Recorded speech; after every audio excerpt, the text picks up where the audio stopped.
Hola, ¿qué tal? Buenas tardes. Bienvenidos a la cuarta mesa del Congreso, la segunda del día y la última. Esta mesa da inicio con la doctora Lourdes Franco, que nos hablará de la falange, el azaroso camino hacia la vanguardia. Y bueno, como vamos un poco retrasados, cedo ya la palabra a la doctora. Gracias. En 1922, Bernardo Ortiz de Montellano y Jaime Torres Bodet fundaron una revista literaria llamada La Falange.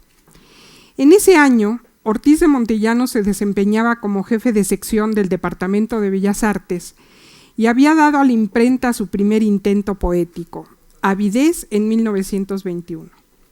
Jaime Torres Bodet, por su parte, ya era por entonces autor de 2 libros de poesía, Fervor, de 1918, y El corazón delirante, de 1922. Ambos se habían conocido en la Escuela Nacional Preparatoria y habían iniciado una amistad honda y duradera que se prolongaría hasta 1949, fecha del deceso del autor del Primero Sueño. En su primer volumen de memorias, titulado Tiempo de Arena, quien se convertiría con los años en ilustre ministro de Educación y director de la UNESCO, recuerda así la aparición de esta revista tan particular como desconcertante. 2 acontecimientos vinieron a condensar las energías, cito de Torres Bodet, 2 acontecimientos vinieron a condensar las energías reprimidas por la especialización incipiente de mis actividades, el esfuerzo que Ortiz de Montellano y yo hubimos de desplegar para que la Falange no falleciera a las pocas semanas de fundada, y la participación que tomé en la redacción de una obra en que tanto Vasconcelos como el doctor Gastelum tenían entonces vivo interés, la que apareció en 2 volúmenes con el título de Lecturas Clásicas para Niños. La Falange era el nombre de una revista que Bernardo y yo comenzamos a publicar en diciembre de 1922. Aunque ambos figurábamos como directores, nuestro empeño hubiera sido insuficiente sin la ayuda que nos proporcionaron varios amigos, entre los cuales mencionaré a Rafael Eleodoro Valle, a Porfirio Hernández, a Julio Jiménez Rueda, a Javier Villaurrutia, a Manuel Cestero, a Rafael Lozano y a Francisco Orozco Muñoz. Salvador Novo colaboraba igualmente con nosotros, pero de manera menos asidua. Resulta habitual, al hablar de la revista Contemporáneos, enumerar como sus antecedentes inmediatos La Falange y Ulises, de tal manera que la última y más representativa expresión del grupo vanguardista por excelencia fuera la culminación de un proceso homogéneo y continuado de los esfuerzos y planteamientos previos representados por las revistas mencionadas. Pareciera que en esta recapitulación histórica las 3 publicaciones formaran una línea ascendente en la ruta de una consolidación de rebeldías arduamente conquistadas. La realidad, sin embargo, es muy distinta. Por lo que respecta a la Falange, basta leer con cuidado su manifiesto inicial para percibir en él las particularidades de sus propuestas fundamentales. La crítica ha obviado por lo general esta conformación sui generis de principios, sin ahondar para nada en ellos. Perspicaz es Guillermo Sheridan al reconocer el cariz folclorista y nacionalista de la revista, pero solo se aventura a calificar como curiosos ideales los presupuestos de la publicación y se pregunta: uno no sabe cómo interpretar este himno al desenfreno, si como una relación sincera de una lectura banalizante de un Vasconcelos confuso o como un cuerpo de proposiciones ideológicas impuestas para ganarse aún más el favor de un Vasconcelos que se ha de haber confundido bastante ante él. En efecto, no resulta sencillo encontrar una afiliación sólida y bien delimitada a lo largo de los números de la Falange, sobre todo porque a pesar de la escasez de sus números, hay en ella un par de vertientes muy diversas, marcadas respectivamente por 2 textos muy diferentes entre sí y que marcaron los rumbos que seguiría la publicación. Si partimos del nombre mismo, ya podemos percibir en él cierta raíz primigenia ligada a los lineamientos fascistas que comenzaban a proliferar por entonces. A pesar de que anuncia que se trata de una revista sin odios, sin prejuicios, sin dogmas, sin compromisos, lo cierto es que excluye de manera radical la cultura anglosajona, privilegiando la expresión latinoamericana en lo que claramente resulta una evidente primicia del principio vasconcelista de la quinta raza o raza cósmica, que consolidaría el libro en 1925. Algunas frases extraídas de esa declaración de principios resultan más que elocuentes. Dicen: todos los que en esta revista colaboran creen que ninguna civilización triunfará si no es ateniéndose a los principios esenciales de la raza y de la tradición histórica. O bien, en contra de la civilización del norte, que bastardea el prurito mezquino de escapar al rigor del clima por el progreso del confort, está la nuestra, que tiene ya ganada la materia y que por eso vuela libre de compromisos terrenos en la esfera del ideal y de la luz. Una lectura del capítulo inicial de la raza cósmica evidencia las similitudes existentes entre los propósitos iniciales de la falange y las ideas vasconcelistas. Imposible soslayar juicios tan radicales del autor del Ulises criollo cuando apunta: los tipos bajos de la especie serán absorbidos por el tipo superior. De esta suerte podría redimirse, por ejemplo, el negro y poco a poco, por extensión voluntaria, las estirpes más feas irán cediendo el paso a las más hermosas. Sin comentarios. O bien aquellos otros que atañen directamente a la animadversión por la raza sajona. Nos rebelamos contra el poder político de España y no advertimos que junto con España caímos en la dominación económica y moral de la raza que ha sido señora del mundo desde que terminó la grandeza de España. Comencemos entonces haciendo vida propia. Si no se liberta primero el espíritu, jamás lograremos redimir la materia. Las ideas coincidentes entre el nacionalsocialismo y el pensamiento vasconcelista están fundamentalmente basadas en la preeminencia de una raza sobre las demás, en una sociedad donde el más fuerte genéticamente predomine. Al enarbolar la ideología específica de la quinta raza, cuyo centro gravitacional sería la América Latina, Vasconcelos se acerca peligrosamente a la Weltanschauung esgrimida por el nazismo alemán, entendida esta como el conjunto de opiniones y creencias que conforman la imagen del mundo que posee una persona o grupo social, a partir de la cual interpreta su propia naturaleza y todo lo que existe a su alrededor. Lo cierto es, tal y como lo consigna Torres Bodet en sus memorias, que la falange generó suspicacias. No dejó de pensarse, dice Torres Bodet, que el nombre tan militar con el cual editábamos y la portada de Adolfo Best, en la que 3 figuras sostenían una sola y tremenda lanza, eran ya ostentación de un espíritu de violencia. Cierta infortunada frase añadida al índice del primer número reforzó tal suposición. Lo cierto es que la revista despertó hostilidades y que no siempre tuvimos nosotros la serenidad necesaria para ignorarlas. Bajo el primer formato, solo se publicaron los 3 primeros números correspondientes a diciembre de 1922, enero de 1923 y febrero del mismo año.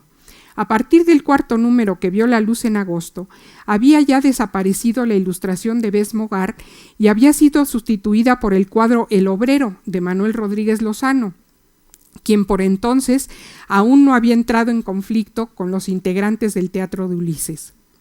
La crítica, sin excepción, ha pasado por alto el giro de 180 grados que se dio a partir de este número en los presupuestos e intenciones de la falange.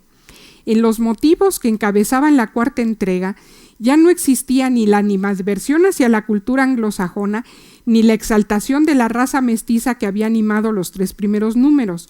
Ahora las baterías se orientaban en contra de los ismos literarios a los que califican como elegancia edulcorada y femenina, los contemporáneos, con clara dedicatoria al movimiento estridentista naciente. Se declaraban también en contra de la exaltación estética de lo feo, regresando a la palestra el consagrado prólogo de Víctor Hugo a su obra Cromwell. La falange, afirmaban, dará en sus columnas amplia acogida a todo cuanto signifique un esfuerzo honrado por la literatura y por las artes, asumiendo que esa honradez seguiría los presupuestos nacionalistas en un clima de belleza y equilibrio estéticos. Es evidente que la mano del rector universitario movía los hilos de la falange, y que la revista caminaba sin discusión por la ruta marcada por Vasconcelos. Claude Fell, en su inteligente libro José Vasconcelos, Los años del águila, 1921-1925, opina que el discurso vasconcelista, cito, administraba la sombría noción de la readaptación moral y estética del intelectual. Tanto Torres Bodet como Ortiz de Montellano y los distintos colaboradores que conformaban el grupo de redactores de la Falange siguen puntualmente los deseos de su máximo patriarca. El 26 de abril de 1923 fue anunciado en el Universal el Congreso de Escritores y Artistas, convocado por el propio Vasconcelos y que tendría lugar en mayo del mismo año. Este congreso es el antecedente inmediato de la polémica iniciada por Julio Jiménez Rueda, cuñado de Ortiz de Montellano, en las páginas del Universal Ilustrado el 20 de noviembre de 1924, donde publicó el artículo El afeminamiento en la literatura mexicana, guante que fue recogido de inmediato por Francisco Monterde. Es curioso que ninguno de los estudiosos que se han ocupado de la polémica del 24-25 haya aludido al claro antecedente que al respecto representa la Falange. En este segundo momento de la publicación, cada número es encabezado por una página de motivos, al cual más contundentes y virulentos. En una de estas páginas manifiesto se lee: sobre las obras estrictamente nacionalistas son en realidad, solo las obras estrictamente nacionalistas son en realidad absolutamente humanas. La universalidad se mide por la fuerza de caracterización individual y racial de un tipo literario. El Quijote sería simplemente una obra de lectura amena si Cervantes no lo hubiera colocado con tanta solidez sobre las bases del espíritu español y en el estrecho escenario de un rincón de la Mancha. No es mío. Haciendo un recuento a vuelapluma de la nómina de colaboradores de la Falange a lo largo de sus dos etapas bien diferenciadas, resultan verdades interesantes. Existen en sus páginas notables nombres que tuvieron un papel destacado en la vida nacional, aunque no necesariamente en la literatura del país. Tal es el caso de Luis Garrido, quien fuera rector de la Universidad Nacional Autónoma de México entre 1948 y 1952, Joaquín Méndez Rivas, fundador de la Escuela Libre de Derecho y primer abogado que se recibió en ella, Miguel Otón de Mendizábal, educador y antropólogo, o Samuel Ruiz Cabañas, el Batecito, cuya presencia en la literatura patria es muy desvaída, pero que sin embargo fue galardonado en España con el premio Cervantes y en Italia con el premio Dante Alighieri. 4 representantes del modernismo comparten espacio armoniosamente en la Falange con los miembros de la futura generación vanguardista: María Enriqueta, Mariano Silva y Aceves, José Juan Tablada y el cuentista Jorge de Godoy, sin olvidar al ejecutor del Cisne, representativo del movimiento y mentor de los contemporáneos, Enrique González Martínez. La novela colonialista está representada por 3 nombres: Julio Jiménez Rueda, Francisco Monterde y Artemio de Valle Arizpe. Una rápida revisión de la nómina de escritores latinoamericanos demuestra la preeminencia del interés aglutinador del espíritu mestizo de América en la revista. En sus páginas aparecen los nombres de Pedro Abraham Valdelomar Pinto, extraordinario cuentista peruano, los chilenos Gabriela Mistral, Eduardo Barrios, Joaquín Cifuentes y María Monbel, los uruguayos Juana de Ibarburu y José María Delgado, el brasileño Ronald de Carvalho, el boliviano Gustavo Navarro, mejor conocido por su seudónimo Tristán Maroff. Jaime Torres Bodet fue reseñado por un dominicano, Federico García Godoy. Dominicano también era Manuel Cestero. Un sitio importante en esta nómina lo ocupa sin duda Rafael Eliodoro Valle, hondureño, quien había salido de México en 1911 y retornado al país en 1922 con el cargo obtenido gracias a Vasconcelos de jefe del Departamento de Bibliotecas y director de publicaciones del Museo Nacional de Arqueología, Historia y Etnografía. También un compatriota suyo, Alfonso Guillén Zelaya, publica en la Falange. El cosmopolitismo de la revista es evidente. Se trata de un cosmopolitismo geográfico, pero también implica una convivencia armónica entre integrantes de distintas generaciones y tendencias literarias. El penúltimo número, fechado en septiembre de 1923, acusa ya un giro hacia propuestas más audaces de la nueva generación, como la inclusión de la canción del alfarero de Gilberto Owen y el texto de Salvador Novo, ¿Qué México?, que lleva por subtítulo Novela en que no pasa nada, que constituye el primer avance de la novela corta El Joven, publicada después por entregas, ya completa en la revista La Antorcha en 1925 y finalmente en libro en 1928, con ilustraciones de Roberto Montenegro y sello de la Editorial Popular Mexicana. A partir de ahí se han multiplicado las ediciones de ese material, considerado como una de las muestras más representativas de la prosa de Novo, audaz y plena de humor. El subtítulo habla hasta llegar a la versión electrónica. El subtítulo habla por sí mismo de la innovación que implica una narración en la que en efecto la anécdota es mínima y lo que interesa es el desarrollo del lenguaje con el que el flaneur comparte sus miradas críticas con el lector. Más que la presencia de Jaime Torres Bodet o la de Bernardo Ortiz de Montellano, es la de Javier Villaurrutia la que más y mejor brilla a lo largo de las distintas entregas de la Falange. El autor de Los Nocturnos y futuro editor de Ulises publica en la revista un poema de hondo sabor local, Pueblo, que sin embargo avisora las nuevas y audaces formas que constituirían su producción de madurez. Muy revelador resulta su texto Diálogo, que contiene a la manera de las obras de Platón la interacción de dos personajes fundamentales, la educación y la cultura. De la charla entre ambas se desprende que la educación es acartonada y predecible, mientras que la cultura es joven y vital. La agudeza y en ocasiones despiadada crítica de Villaurrutia está ya presente en la Falange. Alfonso Reyes es el objeto victimado de su lectura. No es Alfonso Reyes un gran poeta, no lo fue tampoco en sus años mejores. Sus poemas de entonces, repetidos en antologías y revistas, nos servían para recordar y amar al otro Alfonso Reyes, que escribía ensayos perfectos y animados, que disertaba con una fluidez no acostumbrada sobre motivos helenos, como glosaba letras latinas y sajonas, antiguas y modernas. En ese nos al que se refiere Villaurrutia se enmarca la nueva e incipiente generación que pugnaba ya por establecer frente al mundo sus límites y sus distancias. Tras esta revisión de los contenidos y los presupuestos de la Falange, se puede afirmar que se trata evidentemente de una revista que le apuesta a la consolidación de una voz esencialmente latinoamericana que responda a la utopía vasconcelista de una poderosa raza mestiza.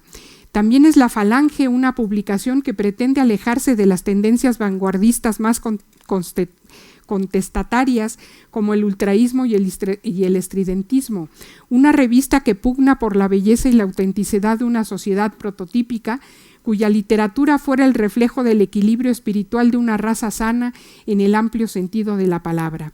Sin embargo, la inercia de un grupo que aspiraba a algo más que la expresión de un nacionalismo a ultranza se aparta poco a poco de los presupuestos marcados por la revolución. La Falange no es en definitiva una revista de vanguardia, marca, y por ello es tan interesante, el punto de quiebre, el momento de la disyunción de los esfuerzos nacionalistas. Por ello es que en sus páginas coexisten los modernistas y folcloristas, la novela colonialista, la vanguardia y los diversos nacionalismos latinoamericanos. En pintura cohabitan en sus páginas los trazos de Manuel Rodríguez Lozano y de Diego Rivera, quien comenzó equiparando su apellido al del célebre pintor español, escribiéndolo con B labial, ortografía que modificaría poco tiempo después. Si bien es cierto que la nómina futura de contemporáneos aparece cerrando filas en la Falange, la verdad es que no podían ser más dispares sus presupuestos, al menos en los inicios de una y otra publicación.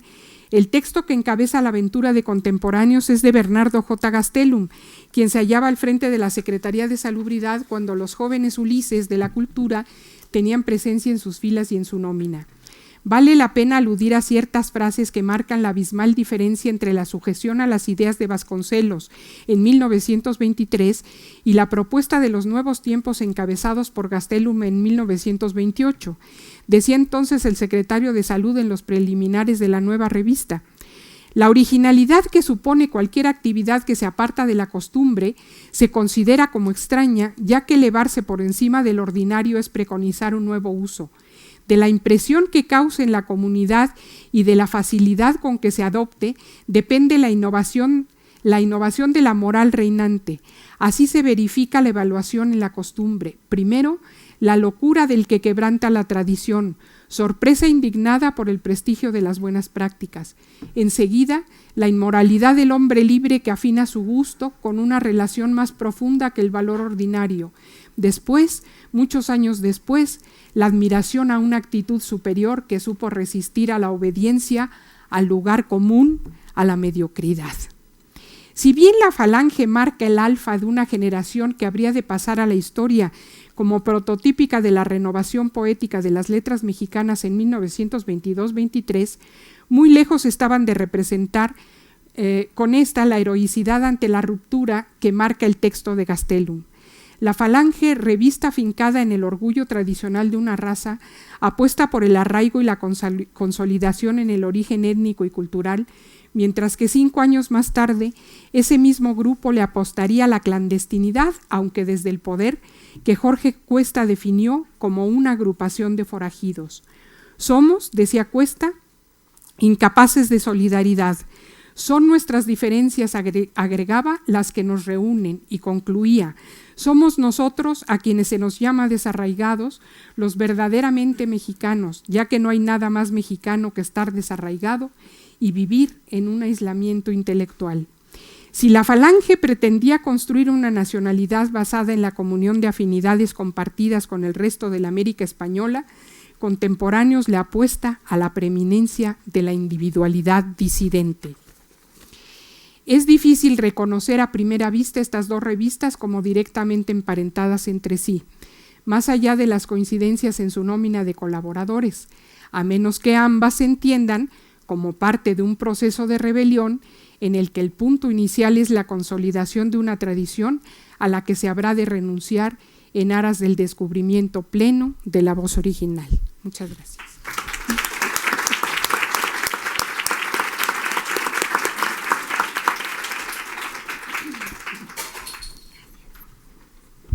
Muchas gracias, doctora.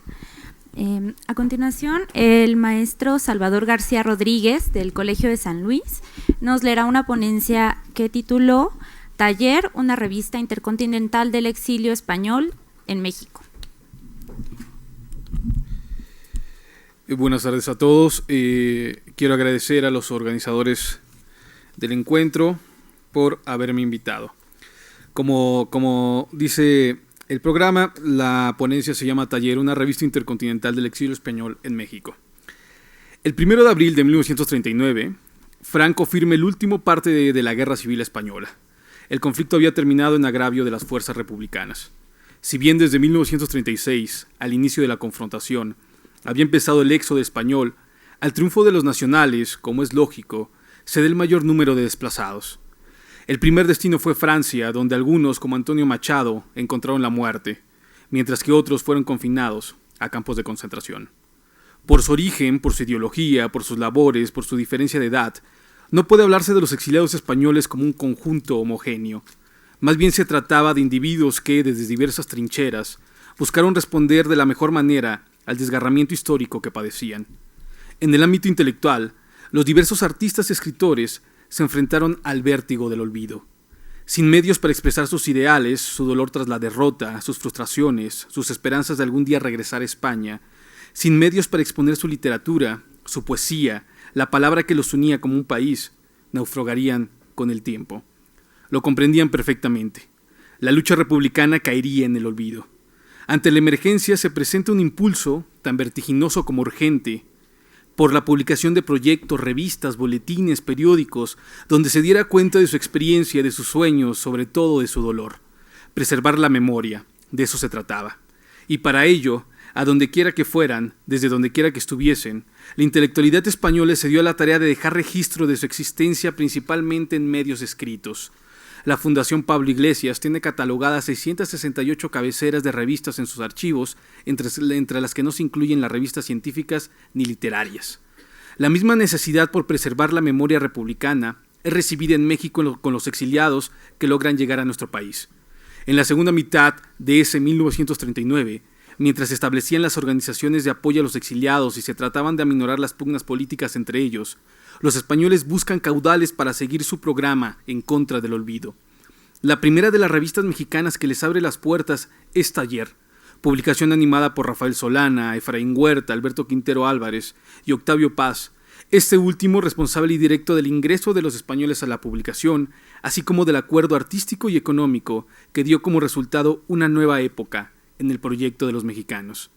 A partir de la quinta entrega, los recién llegados integran totalmente a la revista. Desde ese momento, Taller experimenta un cambio trascendental, tanto en su diseño, muy a la francesa, a 2 tintas con el título rojo en la portada, como en su contenido y en su perfil. La inserción de los españoles Juan Gil Albert como secretario, Ramón Gaya, José Herrera Petere, Antonio Sánchez Barbudo y Lorenzo Varela como miembros de la redacción, al lado de los jóvenes mexicanos, marca un hito en las publicaciones periódicas modernas editadas en el país. Taller logró de esta manera ser parte de un programa tanto estético como ético que se gestó en el mundo en castellano de manera improvisada en tanto que pretendía responder a una coyuntura histórica, la derrota de la República y el inicio de la Segunda Guerra Mundial. El programa en contra del silencio literario y el olvido histórico al que se enfrentaban los trasterrados fue el fundador de la tradición del diálogo entre españoles y americanos en proyectos editoriales durante el siglo XX. Por la urgencia de las circunstancias, Taller no fue la única revista en el continente, pero sí en México, que formó parte de la nómina de esta red de relaciones intelectuales expuesta en publicaciones periódicas. Junto a la cubana Espuela de Plata y la republicana Nuestra España, el proyecto editorial mexicano es parte de la primera andanada de revistas, donde los discursos de ambas partes del Atlántico se encuentran y dan como resultado una voz literaria mestiza que permea todos los aspectos de las dos culturas y cuya fuente primigenia es Hora de España, con Manuel Altolaguirre como pieza clave en el nexo entre las publicaciones. En su viaje con destino a México, Altolaguirre tuvo que desembarcar en La Habana debido a que su hija Paloma enfermó durante el viaje. Con su experiencia como editor de las revistas Ambos, Litoral, Héroe 1616, Caballo Verde para la Poesía y por supuesto Hora de España, la labor en América del Español no podía ser otra más que la de impresor de nuevas propuestas editoriales. A su llegada a Cuba, un grupo de intelectuales, liderado por Lezama Lima, a quien el Español había conocido anteriormente, reunió fondos con los que Altolaguirre se hizo de la famosa imprenta La Verónica, ubicada en la calle Baratillo número 66, espacio actualmente situado en el corazón de La Habana Vieja. En este taller vieron la luz los primeros ejemplares de Espuela de Plata y Nuestra España, al mismo tiempo que el 5º número de Taller, con el que inauguraba su nueva etapa.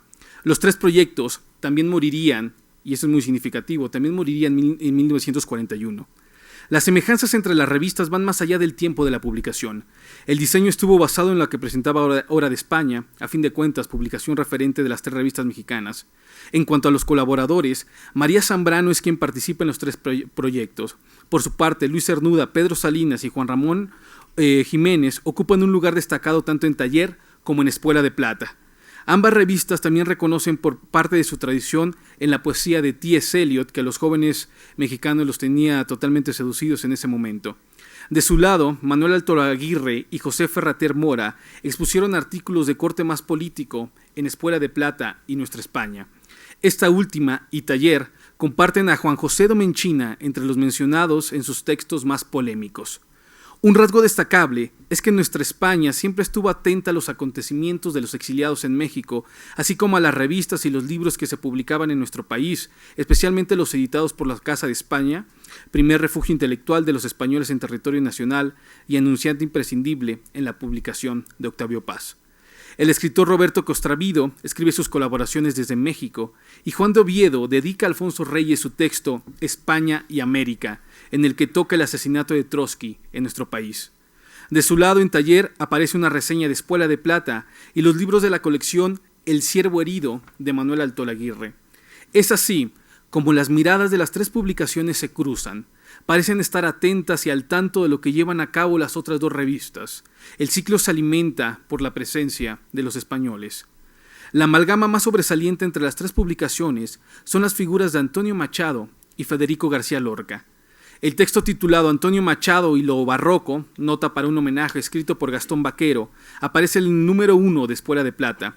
A la par, en la segunda entrega de Taller se anuncia la muerte del poeta, aquecida el 22 de febrero de 1939. El hecho, descrito por José Revueltas, se coloca como un símbolo de la Guerra Civil Española, cito, uno de los episodios más tristes de la historia humana. En el siguiente número, Enrique Díez Canedo escribe Antonio Machado, poeta español, en el que se va combinando vida y obra del poeta, llevando a cabo una recapitulación de las características más importantes de la poesía del recién fallecido, nutrirse de las tradiciones romanas, renacentistas y árabes. En la misma entrega, José Alvarado narra la muerte del poeta y en la 10ª, la revista mexicana ofrecerá el poema El Camino, de Machado. Por su parte, en nuestra España, Machado también sobresale en diversos textos. En el primer número, Manuel Altolaguirre presenta a Antonio Machado, en el que profundiza sobre las significaciones filosóficas y sociales de la muerte del poeta. Asimismo, Roberto Castrovido presenta Lo que se siembra de joven, en donde hace un recuerdo de las atrocidades de la guerra civil y los avatares que él y cientos como él sufrieron para escapar al horror del conflicto. Sus recuerdos lo llevan hasta Antonio Machado, el poeta que simboliza una voz moral en la vida de su país. Sobre Federico García Lorca, la obra y vida del andaluz no aparece en Espuela de Plata. Sin embargo, tanto en Taller como en Nuestra España, su presencia es significativa, no tanto por el número de las colaboraciones de él o sobre el poeta, sino por la relevancia de estas para la historia de la literatura en castellano. En el número 1 de la revista mexicana se publican diversos textos del andaluz copiados por Genaro Estrada del propio cuaderno de García Lorca. Por la parte de Nuestra España, desde el título, el ensayo sobre el poeta es sorprendente. ¿Cómo murió Federico García Lorca?, escrito por José Rubia Barcia, que vendría a zanjar el misterio aún presente, aún hasta hoy, sobre la desaparición del cuerpo del poeta.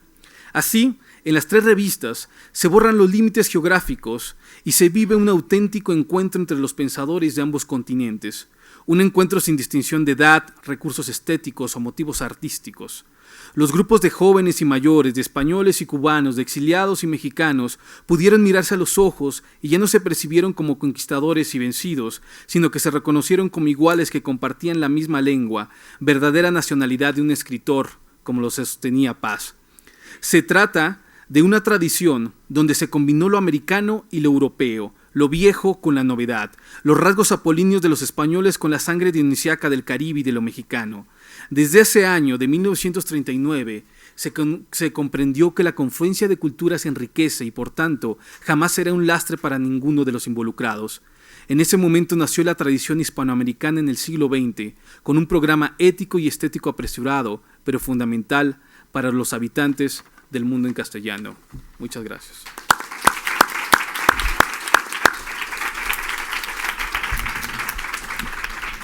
Muchas gracias.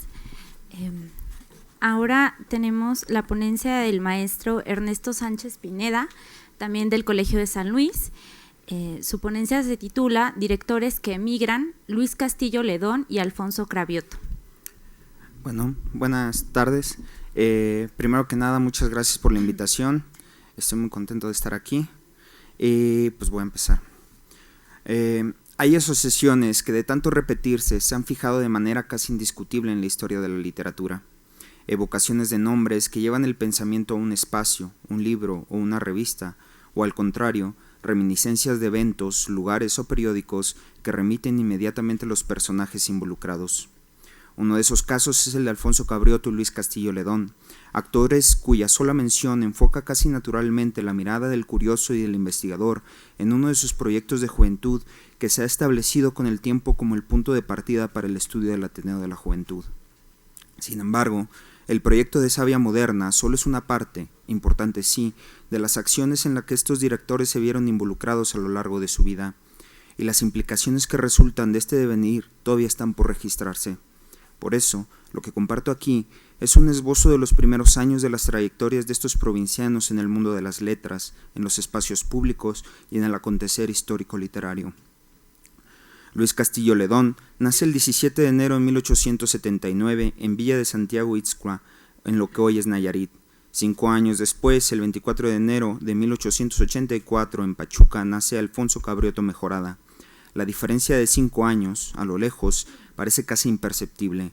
Sin embargo, tiene repercusiones directas en la experiencia que antecede el momento en que ambos jóvenes se conocieron, pues aunque los dos incursionaron en el ambiente literario de manera precoz, lo hicieron de forma diferente.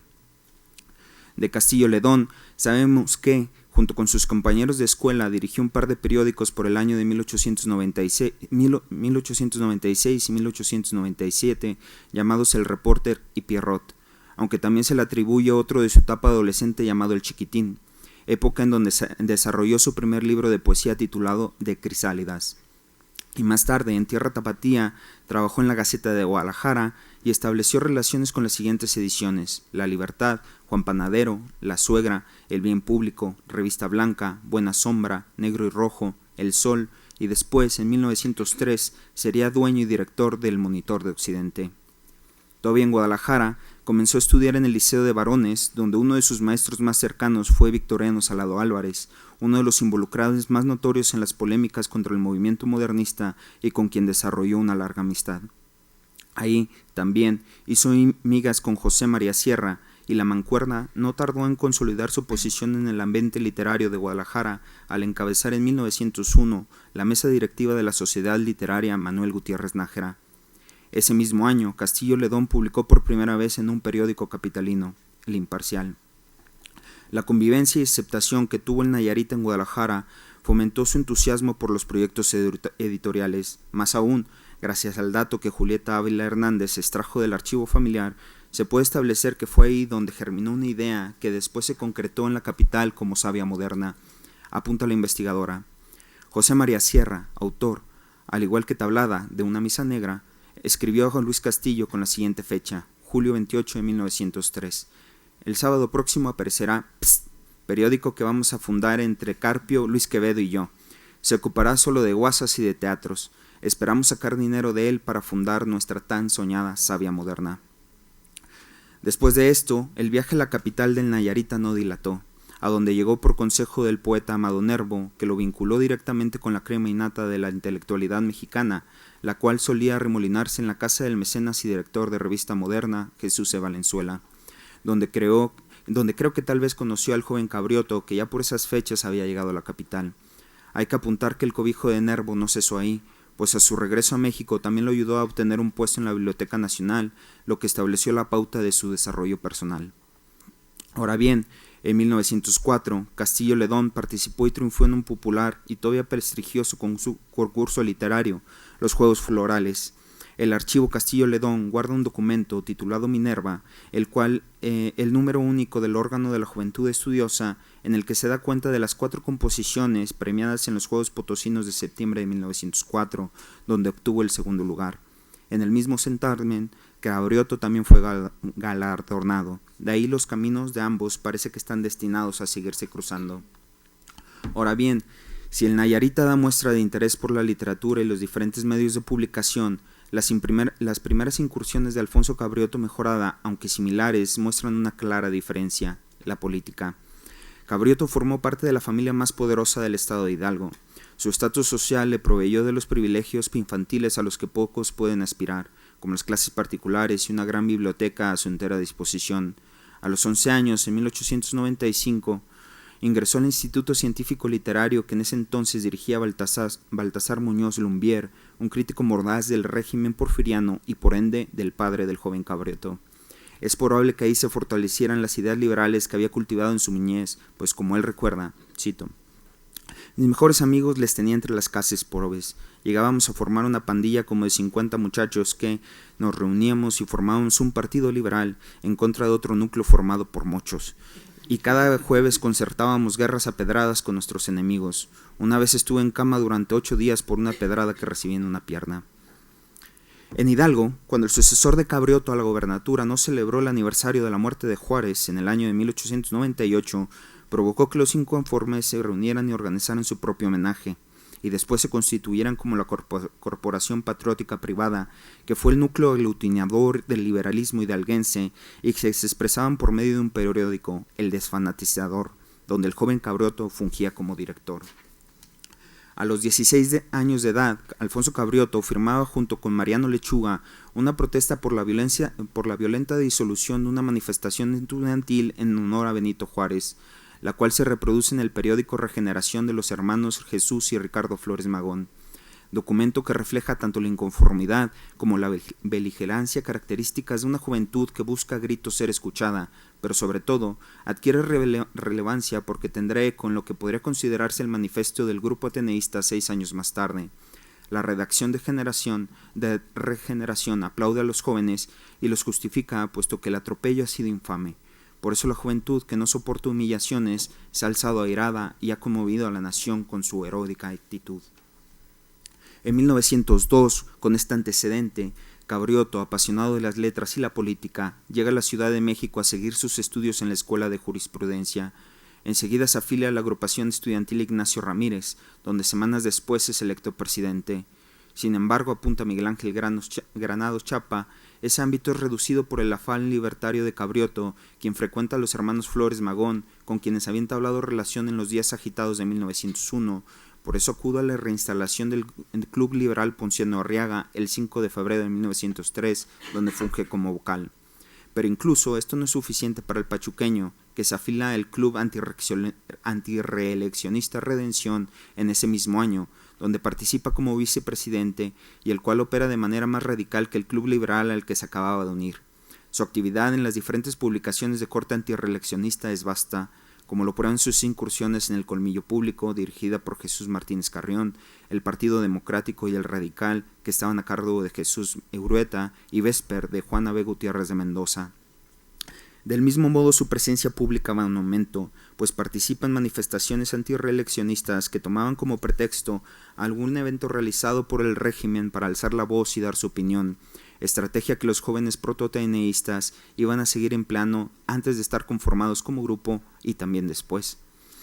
No es de extrañar que esta actitud combativa en un gobierno opresor como el de Díaz lo condujera a la cárcel en abril de ese año, de donde solo salió para acompañar a su padre en el lecho de muerte.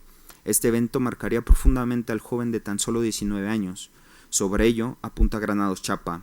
A la muerte de su padre, uno de los fuelles que alimentaban sus fuegos interiores dejó de soplar, y cuando en 1905 el magonismo se abrió a la definición anarquista que en verdad alimentaba, Cabriotto, que era un liberal, abrió paréntesis en su militancia política. Fue una etapa en que el pachuqueño se volcó a las letras. Prueba de ello fue su participación en los Juegos Florales ya mencionados. En 1905 fue un año decisivo, pues si Cabriotto se distancia de los avatares de la política, arremete ahora sí con acceso a la herencia que le dejó su padre desde otro frente, la literatura. La idea que se fraguó en tierra tapatía por Luis Castillo Ledón y José María Sierra tenía ahora el respaldo económico para tomar forma y consistencia. Y aunque Cabriotto se lanzó en la búsqueda de nuevos talentos, la presencia de colaboradores de provincia ya era vasta. Es por eso que antes de iniciar el año de 1906 ya había una nómina casi establecida, aunque todavía en proceso. Es importante notar que algunos de los integrantes de ella ya contaban con experiencia en Revista Moderna de México, y algunos otros eran noveles que encontraron en ese nuevo espacio la oportunidad para dar a conocer su nombre. De los directores, Castillo Ledón había colaborado con 7 poemas, un cuento y una veintena de textos en la sección Revista de Revistas, que también se llamó Libros y Revistas de la Revista de Valenzuela. Por considerarse el punto de partida de las investigaciones del Ateneo de la Juventud, los estudios que giran sobre Sabia Moderna son abundantes. ¿Acaso convenga solo añadir un par de puntos que ayuden a seguir la pista de los directores que la pusieron en marcha? Entrando el año de 1906, en el diario El Presente, sale un anuncio que promociona la nueva publicación. Sabia Moderna es el título de una revista semanaria ilustrada que aparecerá en esta capital el 30 de enero y será dirigida por los conocidos poetas Alfonso Cabriotto, Luis Castillo y José María Sierra. También, gracias al trabajo de archivo realizado por Ávila Hernández, se cuenta con una carta que José B. Velasco, fechada el 29 de enero de ese mismo año, donde el tapatío felicita a Castillo Ledón. Fue una gran alegría saber que el proyecto acariciado por usted tanto tiempo va al fin a realizarse. Líneas que cuestionan y hacen reconsiderar el papel otorgado, casi único, del pachuqueño frente a la empresa. La revista sucedió de manera espaciada, retrasándose en sus entregas, y cuando Cabriotto partió a Europa, en lo que se ha considerado la causa del cierre de la revista, Castillo de León quedó a cargo de ella, pues ni siquiera contó con la ayuda de José María Sierra, que tenía una tendencia a la depresión y buscaba los rumbos de la vulgaridad y la muerte, de la parranda y el alcohol. Lo que no cabe duda es que Cabriotto exigía, a pesar de la distancia, cierta calidad en la revista, mientras que Castillo Ledón hacía lo posible por mantenerla a flote. Por eso agrega a Roberto Argüelles Brigas como secretario de redacción y después, a partir del 4º número, a Pedro Enrique Sureña. y aunque toda decisión se consultaba a distancia con Cabriotto, la responsabilidad recaía, a final de cuentas, sobre el Nayarita, que para ese entonces obtuvo una nueva carga de actividades por parte de la Biblioteca Nacional, pues fue nombrado encargado del boletín y de publicaciones anexas. De ese periodo cabe resaltar la manera en que la revista se involucró con las artes plásticas por medio de un evento con los pintores que también se han analizado a detalle, pero que marca una voluntad que hasta entonces no se había visto en el ambiente literario mexicano, así como un interés por el arte de los directores, el cual expresó Cabriotto por medio de estudios y conferencias en los años postreros y Castillo cuando dirigió el Museo Nacional. Dice Ávila Hernández: se muestra un empeño colectivo, grupal, por lo que reconozco en estos pioneros del reconocido Ateneo de la Juventud su ahínco por colaborar en la construcción y desarrollo del arte, ámbito que carecía de oportunidades de desarrollo. Esa inquietud llevó a todos los participantes a buscar mejores opciones, no solo para su interés particular, sino para la consagración nacional. Por otro lado, a la muerte de la revista, los jóvenes no estaban dispuestos a abandonar la escena, pues Cisavia les había servido como primer espacio para darse a conocer como nuevo contingente. También existía una clara conciencia por parte de algunos miembros sobre la necesidad irrefutable para hacerse de otras plataformas. Es por eso que, después de un breve descanso, a principios de 1907, trasladaron las oficinas a la casa de dos pares de hermanos, Mats y Pedro Enrique Sureña, e Ignacio y Luis Castillo Ledón, ubicada en la planta baja del número 4 de la calle 7, en la colonia Guerrero. Lugar que, junto con la casa de Alfonso Reyes, la biblioteca de Antonio Caso y el taller de Jesús de Acevedo, fue un espacio donde la actividad intelectual floreció. Fue este último el que propuso crear la Sociedad de Conferencias, proyecto que se dilató por la indignación que causó la segunda vuelta de Revista Azul a cargo de Manuel Caballero. La protesta literaria, manifiesto con el cual la juventud se alza y hace frente a nombre de Manuel Gutiérrez Nájera y lo que su figura representa en la literatura mexicana, fue escrita por Castillo Ledón, como corrobora Ávila Hernández al encontrar el original en su archivo. Sin embargo, el tono beligerante se puede atribuir a Cabriotto, que tenía más experiencia en estos avatares y que acaba de llegar de Europa para el enfrentamiento y firma el calce. Sobre esto, un no convencido Pedro Enrique Sureña apunta: los manifiestos son documentos de combate en los que no es posible aspirar a la perfección. Este tiene claridad y energía, y eso basta. Sobre ello, Gabriel Said dice que este acto fue el pretexto para tomar la calle, salir a la vida pública y decir: aquí estamos, miren la fuerza que tenemos, el talento que tenemos, la razón que tenemos. La avanzada hacía su movimiento, la juventud reclamaba su lugar. La empresa de Caballero se dio a los 6 números después del prospecto. La lucha que cimbró el ambiente literario había terminado. No obstante, los protoateneístas, todavía con el impulso fresco de estos eventos, se lanzaron a concretar el proyecto que habían postergado desde enero, las conferencias. Cabe destacar que entre la primera y la segunda conferencia del segundo ciclo se llevó a cabo el homenaje a Gabino Barrera el 22 de marzo de 1908 en el Teatro Arbeu. La Sociedad de Conferencias participó en dicho evento con un estilo que Cabriotto conocía por sus acciones liberales, usar los eventos públicos del régimen para desde ahí atacarlo. Un año después, ambos se redactaron los estatutos del Ateneo de la Juventud, en el cual ambos, Luis Castillo Ledón y Alfonso Cabriotto, fueron miembros fundadores. Por ese tiempo es cuando se da por terminada la etapa poética de los dos directores de Savia Moderna, que se volcaron por intereses particulares ya dibujados con anterioridad: la historia, el arte y la política. Castillo Ledón hizo su parte desde el Museo Nacional, que después fue Museo Nacional de Arqueología, Historia y Etnografía, enfocándose sobre todo en la historia. Ya desde 1907 había hecho reflexiones sobre la novela, usando como pretexto la de su compañero Carlos González Peña, titulada La Chiquilla, proyecto que tomó una forma más elaborada en 1922 bajo el título Orígenes de la novela en México, editada por el Museo Nacional. A la par de las conferencias colaboró con una bibliografía histórica mexicana y para el festejo del centenario de la independencia fue comisionado para recorrer el itinerario de Hidalgo, proyecto que lo consagraría como historiógrafo y la ruta a la que debemos uno de los más significativos fondos documentales en el contexto del bicentenario de la independencia. Una colección de 541 impresiones fotográficas estereotípicas y otras de otro formato, imágenes captadas por el fotógrafo Gustavo F. Solís. Ambos recorrieron cerca de 12,000 kilómetros siguiendo el itinerario del cura Miguel Hidalgo y Costilla.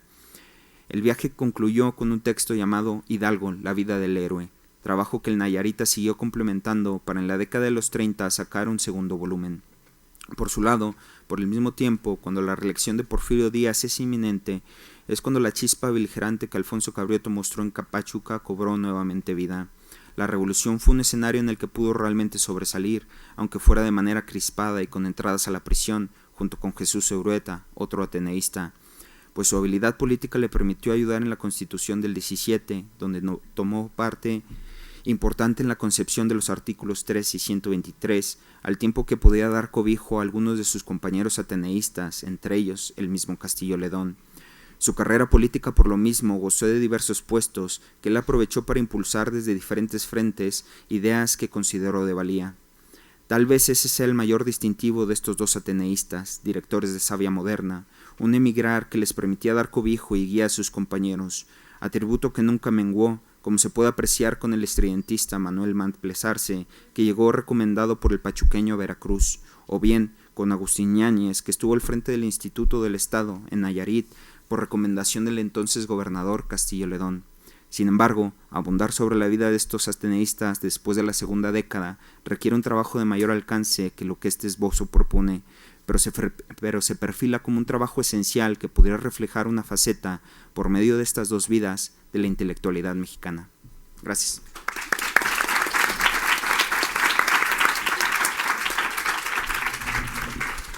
Gracias.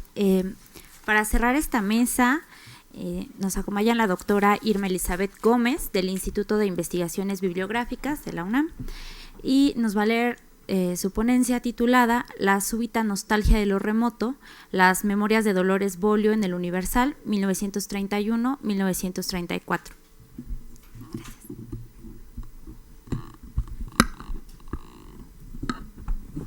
Muchas gracias, buenas tardes y agradezco mucho su presencia. La relación entre la prensa y la producción de relatos de vida, si bien es de larga data y se remonta al siglo XIX, en los años posteriores a la Revolución Mexicana se tornaría mucho más intensa debido no solo a nuevas condiciones desarrolladas en la prensa, sino también a una serie de circunstancias históricas que, como se verá, hicieron imperativa la revisión del pasado reciente. En este escenario, en el que cabe adelantar predominó el discurso de la memoria compuesto por varones, la representación de la individualidad femenina fue prácticamente inexistente.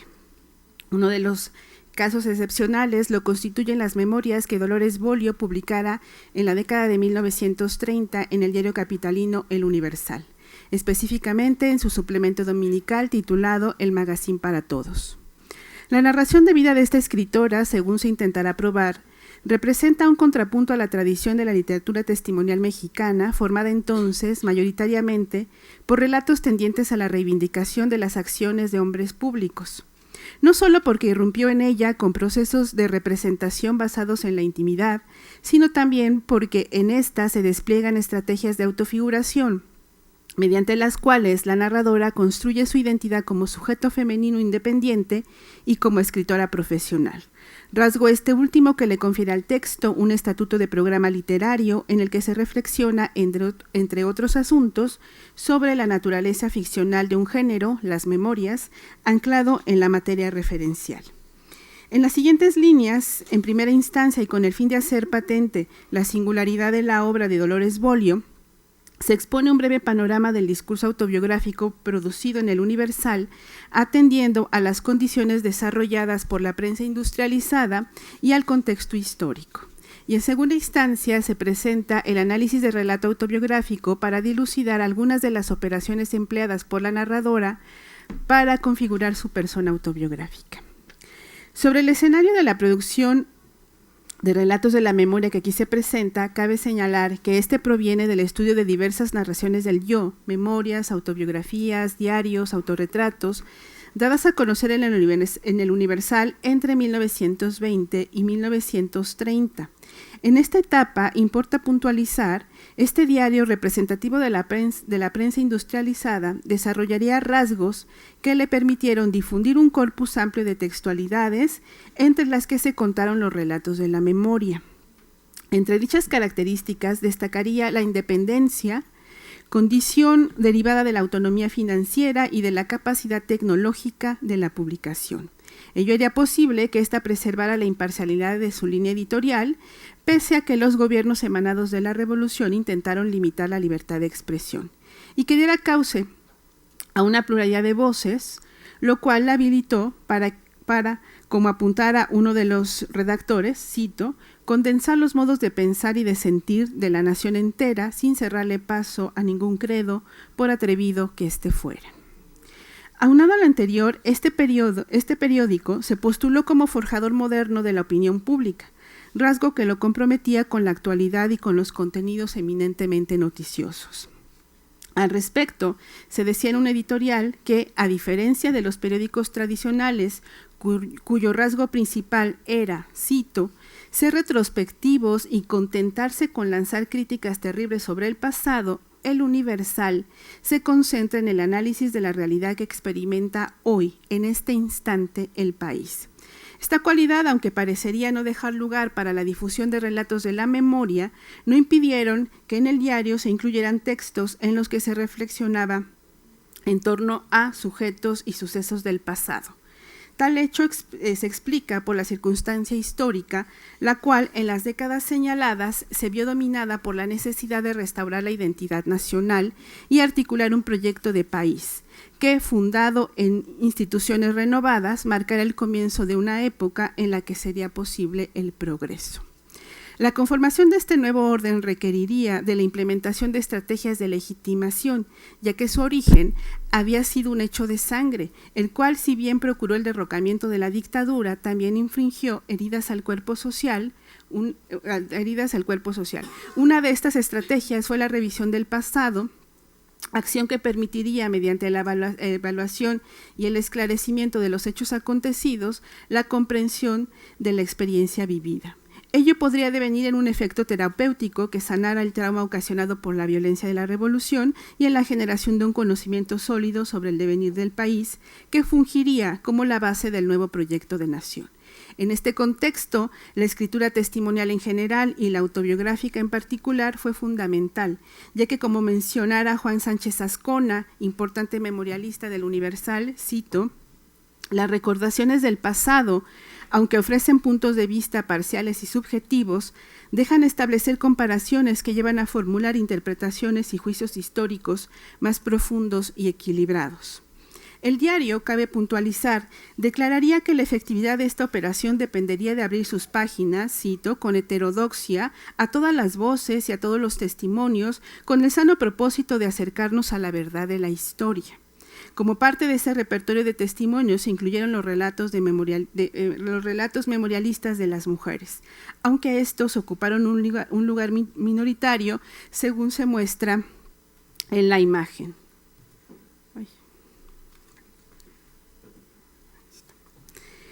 De los 58 programas autobiográficos, 10 de largo aliento y 48 fragmentarios localizados en el Universal, el 86% fue de la autoría de varones y solo el 24% de mujeres. En lo correspondiente a los relatos de varones, se pudo determinar que en el rubro de la tipología del sujeto autobiográfico hubo un marcado predominio de individuos relacionados con la cosa pública, como políticos, militares e intelectuales. Estos emplearon la escritura autobiográfica para, cito el Universal, combatir versiones que opaquen o malinterpreten sus acciones y para depurar la visión del pasado y salvarla de deformaciones creadas por el espíritu de partido. Es importante señalar que los literatos se incluyeron en la categoría del intelectual, de la que representaron una buena porción, en la medida que la mayoría de ellos asumió su obra, no solo como la expresión de sus dones creativos, sino también como un modo de reclamar un espacio en la formación de las instituciones que a la sazón se forjaban. En cuanto al universo femenino, la personalidad modélica que las autobiógrafas privilegiaron fue la de la literata. Dicho modelo, como se verá, no solo se configuraría desde el margen de su universo dominado por identidades públicas y masculinas, sino también lleno de conflictos derivados de la tensión entre la voluntad de las mujeres por asumir su autonomía como individuos y como profesionales de la literatura y la estrechez de los roles sociales trazados para ellas desde los códigos patriarcales. A continuación se presenta el análisis de las estrategias implementadas por Dolores Bolio para remontar la marginalidad del sujeto y del discurso femeninos y componer y difundir su relato de vida en la prensa. Cabe advertir que si bien la trama autobiográfica aquí referida se articula con una amplia variedad de motivos, el análisis se focaliza en 2 autobiografemas, el descubrimiento de la vocación literaria y la toma de conciencia sobre las cualidades que habilitarían a la narradora como sujeto literario. Estos núcleos de sentido resultan fundamentales no solo porque son unidades significantes en las que se cifran rasgos de la identidad que determina el desarrollo del modelo autobiográfico, sino también porque, según establece Silvia Molloy, confieren, gracias a su presencia recurrente, coherencia y unidad incluso a aquellas historias que poseen estructuras pulverizadas, como sucede con el texto de Dolores Bolio. Los 58 fragmentos que conforman esta historia de vida no se avienen a la estructura de las tramas narrativas convencionales de carácter progresivo, sino que se yuxtaponen caóticamente respondiendo a la lógica del libre y espontáneo fluir de los recuerdos. Esta estrategia de producción textual queda instaurada desde el inicio del discurso, cuando la autora declara que escribe sus memorias, cito, impulsada por la súbita nostalgia de lo remoto que acomete sin aviso. Entonces recuerdo y pluma se sincronizan y a cada arrebato del pensamiento viene a la imaginación una voz, una presencia, el arte contemplado, a reclamar su lugar en este retrato viviente. La adopción del impulso azaroso del recuerdo como principio narrativo tiene importantes implicaciones, pues según puntualiza Nara Araujo, el método de composición autobiográfico revela rasgos epistemológicos que condicionan la naturaleza de la persona textual que se configura. En el caso que nos ocupa, esos principios quedan enunciados en el mismo fragmento recién referido, en el que la narradora señala, cito, el movimiento del recuerdo que sacude mi memoria me pierde en la fantasía y me deja rescatar de las honduras del alma, por lo menos parcialmente, la única verdad de la que estoy cierta, mi vida de mujer y de artista. Me deja descubrir en el interior misterio la legión mágica de hechos que me revelan para hacer que el ala de mi pluma los levante en medio de la oscuridad hasta hacerlos retrato, poema, canción, forma frágil de esclarecer mis hechos cumplidos y transmutarlos en arte.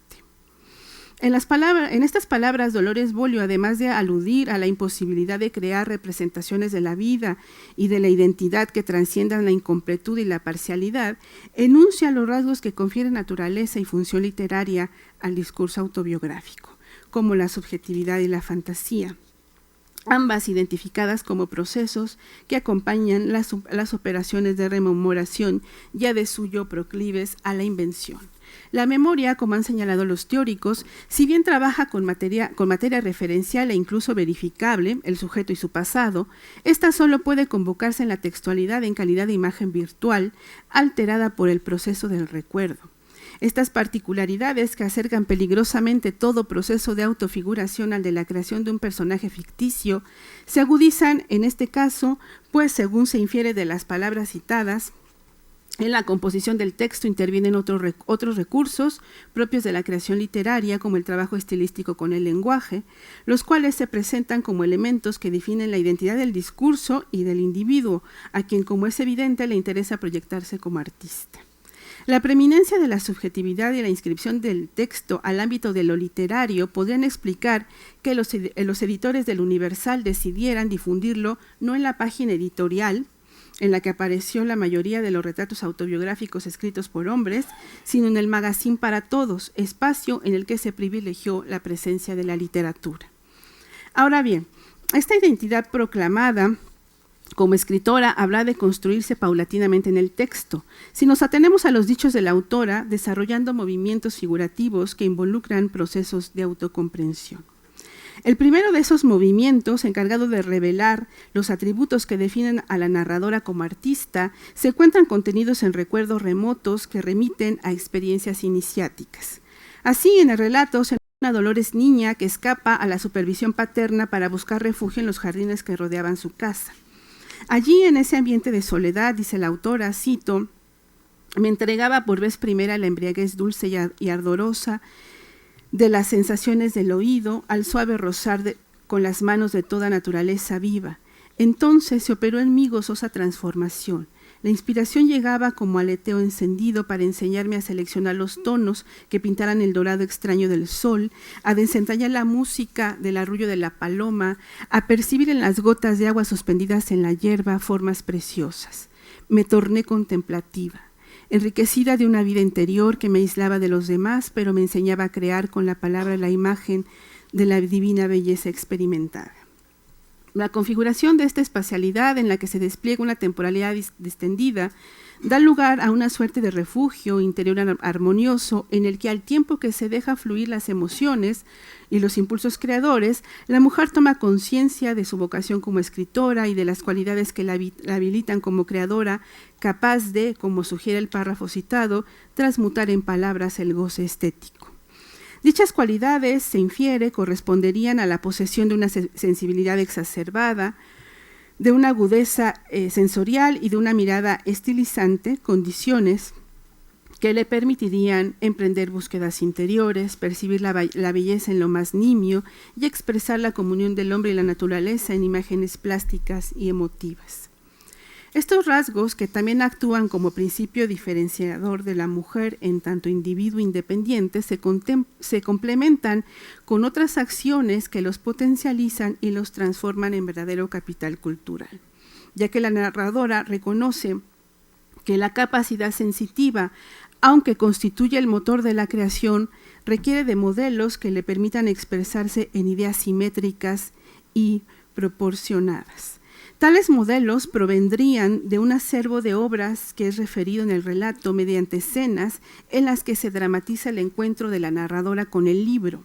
En esas escenas aparece una muy joven Dolores, cito, entregada al disfrute de cuanto había crudo o cocido en la biblioteca de mi progenitor.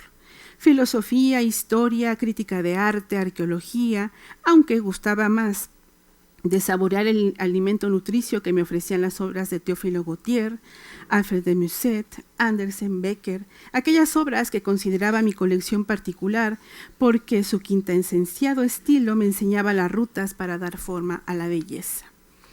La presencia del libro, como puede inferirse, adquiere valor simbólico en la trama autobiográfica, no solo porque refuerza la naturaleza literaria de este tipo de discurso, sino porque revela otros rasgos de la personalidad de la escritora, como la posesión de una vasta cultura, la capacidad para adquirir nuevos saberes, modelos y demás recursos que fortalecerían sus dones naturales. Ahora, la concepción de obras y de autores como pertenecientes al acervo particular funge como una estrategia para fabular un linaje literario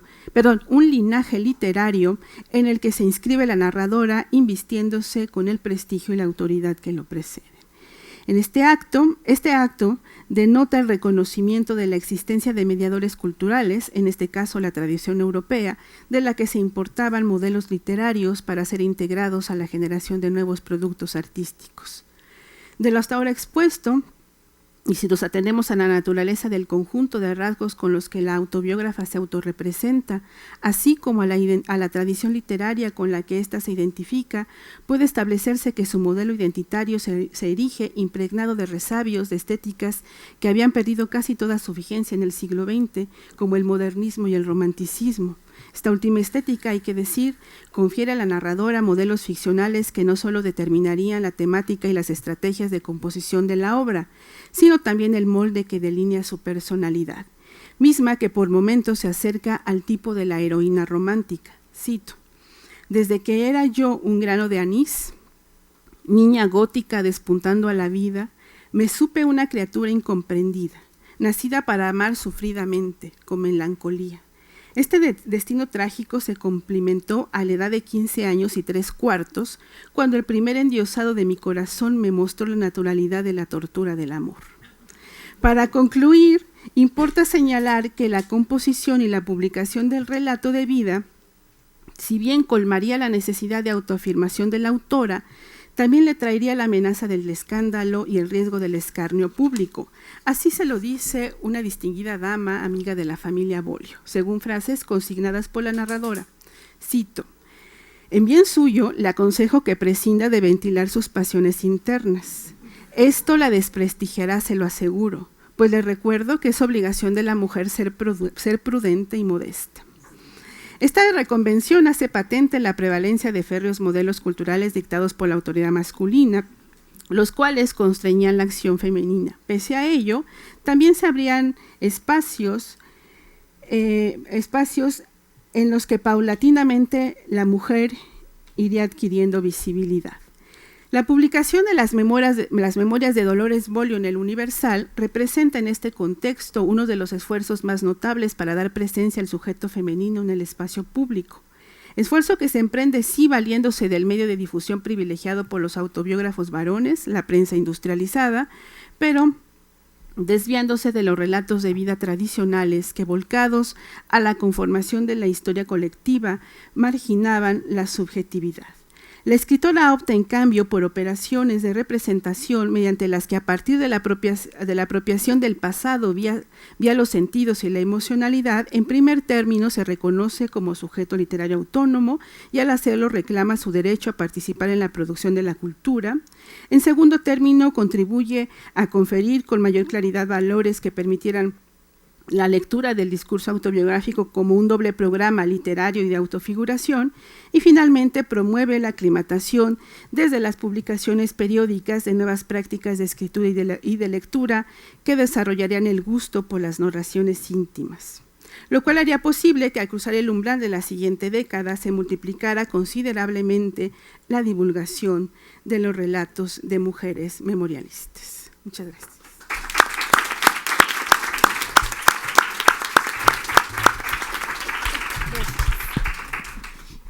Bueno, ahora abrimos el micrófono para preguntas, comentarios que quieran hacerle a los ponentes. Sí.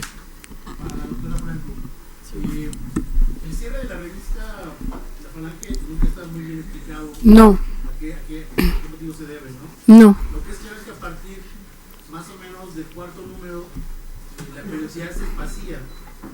Sí. Ya no sale cada mes. Así es. Eso parece indicar o una característica de trabajo de parte de los directores o falta de financiamiento. Y también lo que es muy notable es que al final del último número cierra una antología de poesía norteamericana. Sí, así es. Que definitivamente rompe con los principios que la revista se había propuesto en el primer número. Así es. ¿Qué comentario tiene usted sobre el cierre de la revista? ¿Es disolución del grupo? Yo creo que es como todas las revistas, en un momento dado, falta de financiamiento, sobre todo esta dispersión, ¿no?, de los intereses de los involucrados, ¿no? Que esto es absolutamente claro en la mayoría de los casos, ¿no? Lo mismo sucedió en el caso de Contemporáneos, por ejemplo, ¿no?, que en la gran diáspora de todos los contemporáneos, y el peso tremendo que representó para Ortiz de Montellano quedarse al frente, ¿no? Yo creo que igual con La Falange son procesos que en un momento dado tienen mucha fuerza, ¿no?, y después pues se van diluyendo en otras necesidades de cada uno de ellos. Ahora, llama la atención que muchos de los nombres de los redactores de La Falange no se continúan en Contemporáneos. Tiene un proyecto intermedio, que es la antología 8 poetas. Sí, la antología de 8 poetas, claro. Están los 8 nombres que son Sí, principales de La Falange. sí, así es. ¿Alguien más? Sí. También para nombres. Me pareció interesante nuevamente estar escuchando, como alguna vez ya Evodio Escalante había anotado, que no se puede hablar específicamente de un grupo en este momento, y quizá nunca, que es algo que hace poco me topé con un libro que se llama The Contemporaneous Group, donde obviamente con las nuevas tendencias de frontera, lo que acomuna a estos muchachos es que se alejan del discurso heteropatriarcal, falocéntrico, etcétera. O sea, hay una visión de género, y a veces uno dice, híjole, que un autor como Villaurrutia sea grande ¿por qué no le gustaban las mujeres? Híjole, cuesta trabajo, ¿no? Sí, entonces, no. Sí, o sea, limitar los valores de una a su preferencia sexual siempre es, creo que se tiene que cuestionar. Sí. Cuando lo pone como primer punto. Pero lo que voy es a esto, que todavía se sigue hablando mucho del grupo de contemporáneos, por ejemplo, a pesar de que tenemos testimonios en todos lados de que ni eran todos los que están y estaban. Ni son todos los que son, claro. Que en contemporáneos pues, prácticamente no participó sino hasta el final, que varios ya estaban fuera, que otros eran por correspondencia, y sin embargo sigue habiendo... Y que se llevaban del perdido. Además, que se llevaban del perdido. Sigue habiendo esta tendencia, yo creo que por comodidad o por practicidad, es más fácil ya poner la etiqueta de los contemporáneos. Precisamente. Para referirnos a ellos desde el principio hasta el final. Precisamente es lo que yo propongo con esta ponencia sobre la Falange, ¿no? Es que todo el mundo dice, es que las revistas de contemporáneos son la Falange, Ulises y Contemporáneos, ¿no? Y entonces aquí están las grandes diferencias que hay en la Falange con respecto a contemporáneos, ¿no? Ahora, es muy interesante, por ejemplo, ver que en la Falange aparece esta crítica a la literatura femenina, ¿no? Como una manera de denostar un tipo de literatura. Entonces realmente la complejidad es muy grande, ¿no? Pero de que se ha hecho un lugar común, yo les adelanto que Bellas Artes está preparando una exposición sobre los contemporáneos, y a partir de ella también una serie de conferencias, ¿no? Para las cuales me han invitado, sobre el grupo Contemporáneos. Entonces yo tengo mucha curiosidad por ver qué es lo que hay en esa exposición, ¿no? Oye, Lourdes, y para terminar el comentario, ¿se te ha ocurrido alguna manera de poderlos llamar? Porque además eran chamaquitos cuando empezaron y algunos lograron pintar canas. O sea, y no se puede hablar ni de grupo, no se puede hablar de homogeneidad, aunque sea dentro del individuo. Pero es que no son en conjunto, eso es lo más importante, ¿no? O sea, son distintos momentos. Entonces, mira, si tú ves las cartas de Pellicer a Gorostiza, por ejemplo, ¿no? En donde dice, Torres Bodet es a mí, ¿no? En un tono absolutamente despreciativo, ¿no? Pues entonces ahí te puedes ver muchas cosas, ¿no? Puedes ver las cartas de Genaro Estrada a Alfonso Reyes también, donde le dice, es que dice cosas muy importantes Genaro Estrada, como la revista la pago yo, la dirige Ortiz de Montellano, pero los niños se rebelan, ¿no? Entonces ahí te das cuenta de los conflictos internos muy graves que hay, ¿no? Los pleitos de Ortiz de Montellano con Salvador Novo, en fin, sí. Un aspecto que a mí me interesa mucho y del cual voy a comentar mañana más ampliamente a partir de metáfora, es este asunto, no sé, como para plantearlo en diálogo, que en realidad, digamos,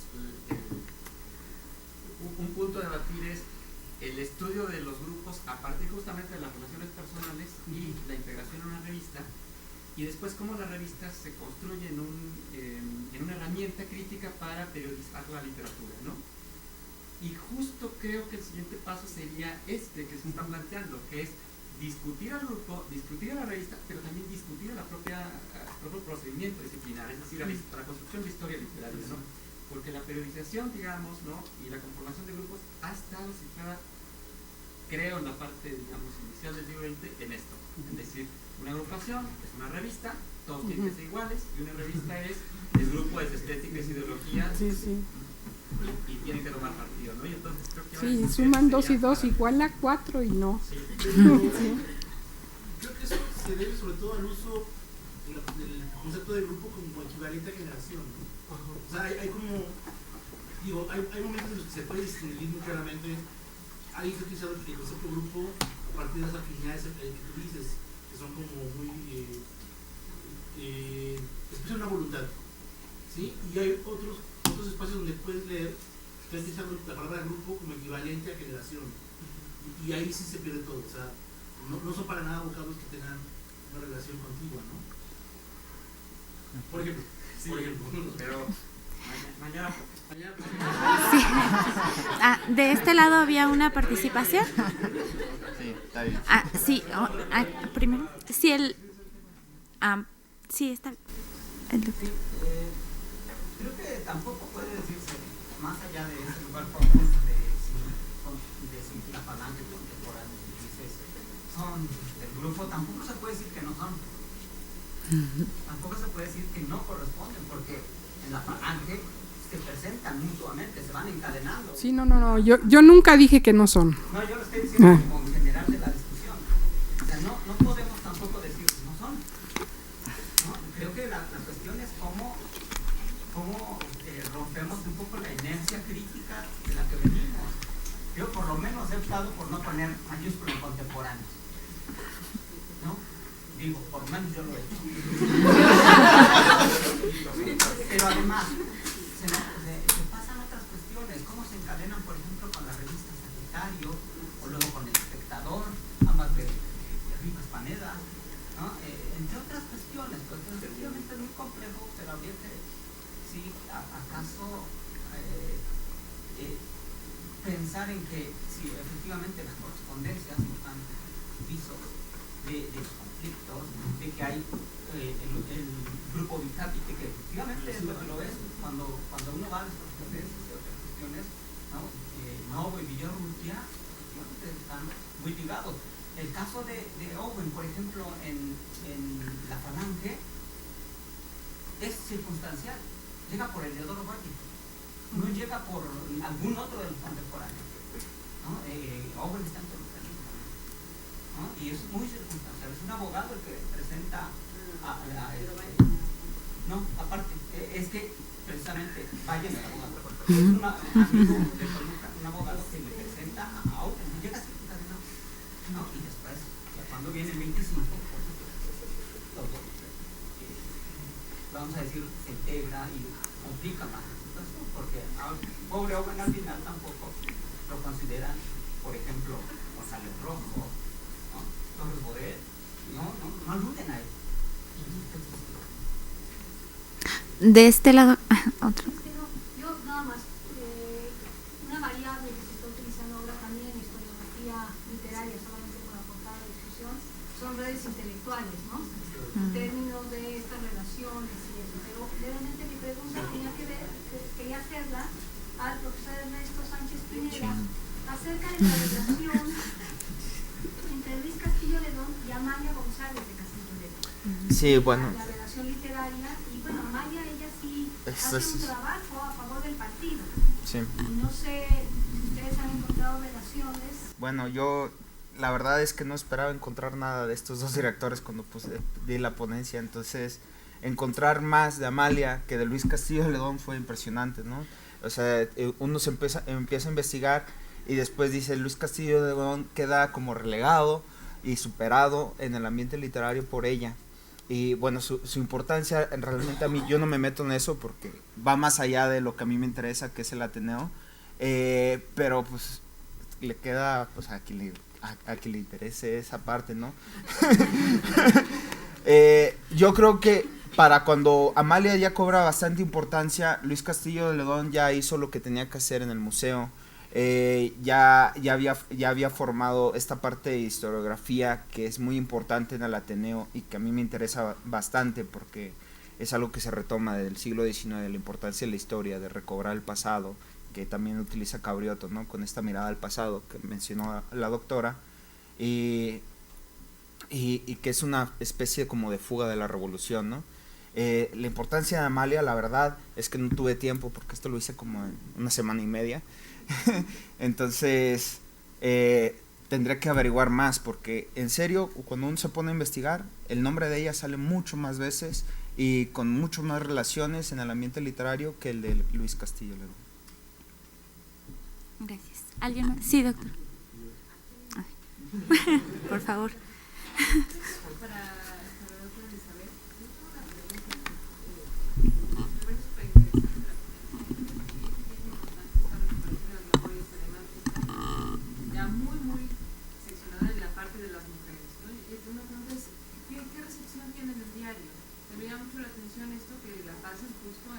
sección, ¿no? En la de para todos, que era pues dirigida, pues la idea era para todos, ¿no?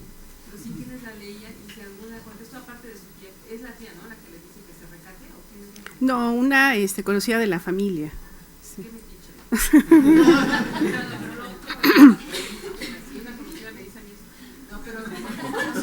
Si las lectoras o los lectores hicieron algún tipo de recepción de estas memorias. Pues en realidad yo no he encontrado mucha información.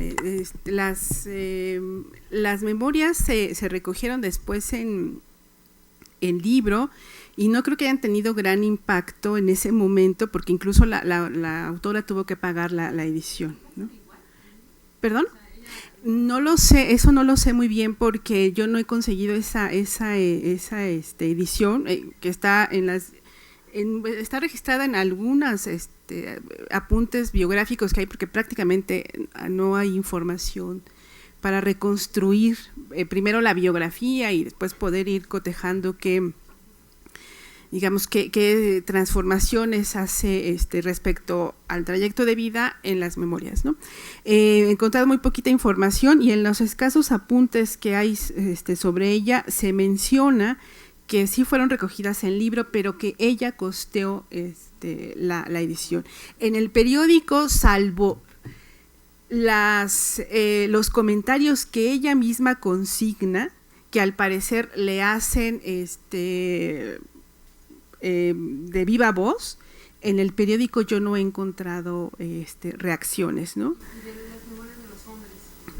Sí, de los hombres mucho, porque bueno, incluso estas estuvieron en otra parte, pero además había polémicas, sobre todo todos los fragmentos que yo he encontrado son textos circunstanciales, a veces que se publican para contestar algún ensayo autobiográfico o algún fragmento de algunas memorias largas que están ya, digamos, a punto de ser publicadas, que adelantan en la prensa.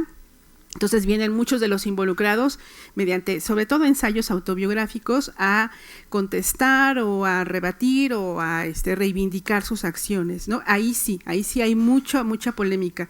En las de las mujeres, al menos en esta etapa no, en los 40 sí. En los 40 sí ya he encontrado, y es que también, bueno, ya aparecen sujetos mucho más polémicos como la madre Conchita, esta que estuvo acusada de asesinar, o de, bueno, hacer complot para el asesinato del presidente. Entonces ahí sí hay más recepción, generalmente que es negativa, y esa sí aparece consignada incluso por los editores de las publicaciones, pero en particular en la de Dolores no lo encontré.